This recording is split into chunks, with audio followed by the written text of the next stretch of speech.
Today, Mrs. RT came to my house with her grandson who was on a school holiday and asked me to cook him 3 kilograms of Kentucky Fried Chicken. It so happened that Mrs. RT's grandson liked the Kentucky Fried Chicken I made, so I made it right away. Well, first I want to clean the chicken. After that I want to cut the thighs into pieces.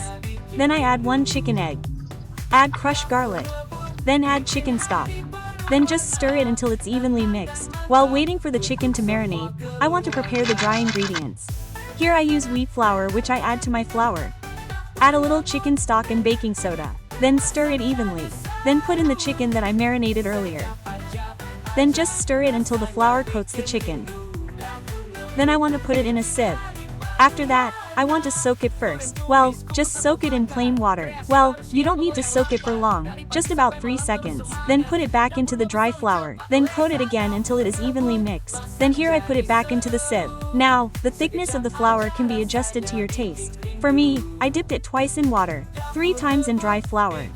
Now, if it's like this, just stir it until it's really evenly mixed and the shape becomes flaky like this. Now, if it's like this, it's ready to be fried.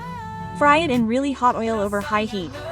Put it in one by one like this. Make sure the chicken is completely submerged in oil so that the chicken is perfectly cooked all the way through. Now, while turning it over so that it cooks evenly. Now, because I'm cooking a lot, I use 2 pans. Now, when it's brown like this, remove it and drain it. It's really easy, right, Mom, to make it? Now, if you follow the tips I took, I guarantee there will be no more drama about not being able to make Kentucky chicken. It tastes good, and the crispiness lasts a long time. Well, if you are curious about the taste, just make it yourself. Good luck trying the recipe. H.